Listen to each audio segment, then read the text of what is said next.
Aquarius, hi! Welcome to Mr. Queen PH at itinan natin ang energies for you ngayong third quarter ng 2025, July, August, September. Ayan. So if you're interested in private readings, meron tayong link sa description at sa pinned comment. Pakicheck nyo na lang information kung paano mag-book for a private reading. And please subscribe to our channel to show your support, like, share this video, at comment na rin kayo kung kayo'y naka-resonate. Okay. Aquarius. Anong energies? Third quarter. 2025. Third quarter. Swan. Uy. It's like a romantic relationship. Or there's a focus pagdating sa connection, no? Oo, sa person if you're dealing with someone. If single ka naman, maaring meron kang ma-attract na romantic partner. This is soulmate energy. This is a certain connection that you have with someone na talagang parang undeniable, no? Yung tipong you will realize na siya talaga, siya yung gusto ko, siya yung partner ko sa buhay, ganon.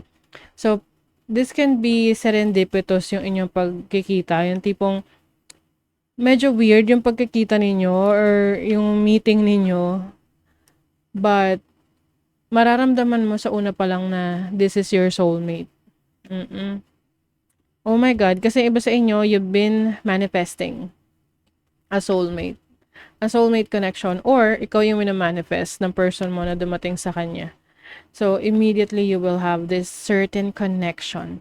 Some of you naman, if this is not about romantic relationship, ma-attract mo yung mga tamang tao. Yung mga tamang mga makakatrabaho, soul family mo. So, halimbawa, magtatayo ka ng negosyo, ma-attract mo yung mga tamang tao na susuporta sa'yo or even magiging business partner mo. And then, this is about trust, no? Yung spider energy. So, pagkakaroon ng purpose sa buhay, you know what you really want, no? And, since alam mo yung gusto mo, sigurado ka na, edi magiging madali para sa'yo i-navigate ang third quarter because you know what you want at gagawa ka ng paraan para mangyari yon para sa'yo. Some of you maaring papasok sa isang serious relationship, serious commitment, kasalan talaga, or yung tipong higher level of relationship. Yung iba naman, this can be a commitment mo sa trabaho, sa career, sa business mo. Let's see what else. Ooh, transformation. There is a major change, Aquarius, third quarter. So, I think, itong transformation na to ay may kinalaman sa relasyon na papasukin mo. So, it's like, pagiging single, tapos magiging ano ka na, double. Hindi. In a relationship na. 'Di ba? Oh, I love this. The sun. This is happiness. This is confidence. This is light, liwanag, joy. So this transformation is going to bring you joy. Itong pagbabago na to magdadala sa'yo ng happiness, ng kagalakan, ng contentment. Also have the High Priestess, puro mga major arcanas to. The High Priestess is your knowledge, your skills, your wisdom. Kumbaga, yung kaalaman mo, pag pinagsama mo yan, kasama ng iyong instinct, intuition, unbeatable ka. Okay? Oh, oh my God. Pag sabi ka na unbeatable, oh, ito, winner. Syempre. Kung unbeatable ka, di ikaw yung winner. Oh my God. Aquarius, this is success, recognition, pagiging panalo. So kung iba sasali kayo sa contest, kahit yung mga contest lang sa company, mananalo ka. Kumbaga, para kang alam mo yung mga athletes, no? Yung mga atletang Pinoy na lumalaban sa ibang bansa. Tapos pagbalik nila, sineselebrate sila ng buong bansa dahil sa kanilang na-achieve, ganong energy. Okay? You have the King of Swords. This is also your thoughts, yung iyong isip, yung iyong decision making. So, pwedeng meron kang major decision na gagawin kung ano yung babaguhin mo sa buhay mo ngayong third quarter. Oh my God, oh. Two of Cups. Oh, sigurado talaga to, Aquarius. Love life, yung iba sa inyo. Talagang la-love life kayo ngayong third quarter. Yes.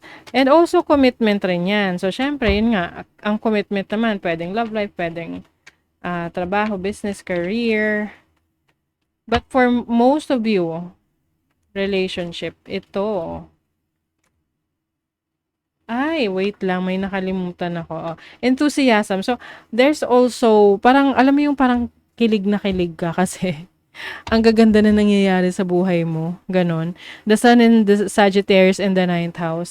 Kumbaga, may suporta kang nakukuha sa mga taong inaasahan mo yung suporta nila. Like, yung community mo, yung mga mahal mo sa buhay, ganon. Money, career, finances, you have the Justice card. So, I think, yung isa sa major decision mo, may kinalaman sa trabaho, career, kung ano yung path, ano yung landas na tatahakin mo.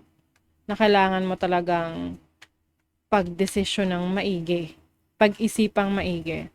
Okay? Iwasan yung padalos-dalos na desisyon sa trabaho, career, or sa pera. Okay? Ooh, oh my God. Oh, Nine of Cups, wish fulfillment sa relationship. O, kayo na talaga, Aquarius. Merong wish fulfillment. Oh my God. Yung iba, makikilala nyo talaga yung love of your life na. And even if, no, kung hindi man, yung iba kasi hindi naman yan priority. Depende kasi yan kung alin yung ipaprioritize mo. Kumbaga, ayan yung mga opportunities, no? Kung papansinin mo yung signs, no, yung mga signos, ganyan. Syempre, doon ka mapupunta sa ganong landas. Pero kung hindi mo yan papansinin at iba yung ano mo, priorities. I think this can be related to yourself, yung self-fulfillment mo. Dahil na-achieve mo na, natatamasa mo na, yung pinapangarap mo lang dati. Oh, 'di ba? You have the Sun and Libra in the 7th house. Harmony, balance. Ang ganda kaya nung meron kang balance sa buhay mo, no, na nagagawa mo yung gusto mo and at the same time, meron ka ring time for yourself, for your loved ones, for your career. Meron ditong yung iba ha, papasok sa magandang business partnership na kumbaga parang na ano, masasabi mo swerte ka dun sa business partnership na yon dahil ah, pareho kayong may puso para sa business partnership na yon. Alam mo yun, kasi minsan yung iba papasok sa business partnership kasi wala lang, para lang makapag-invest pero wala naman talaga silang passion doon. But for you, you will be, yun nga, ma-attract mo yung mga tamang tao sa buhay mo na magdadala sa'yo sa success. And with moon in the first house, yung instinct mo, intuition mo is going to be on point na parang, alam mo agad na, okay, hindi to para sa akin or hindi to makakabuti sa akin. Next, ganon. Also, kung isa rin sa gusto ninyo ay maging yung mga stay-at-home parent, no? Pwedeng stay-at-home mom, stay-at-home dad.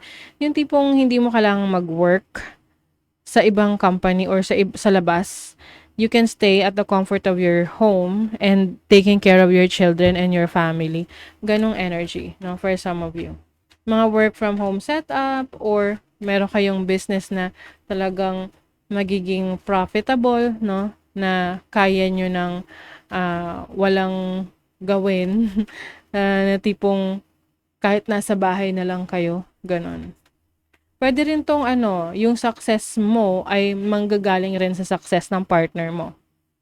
Like yung asawa mo. Maganda yung sitwasyon sa trabaho, career niya. So, syempre, ikaw rin ganon. 'Di ba?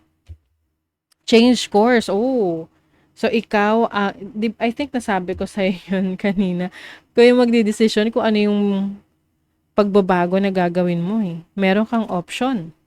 A closed door is an invitation from life to move in an even better direction. It's time to change course.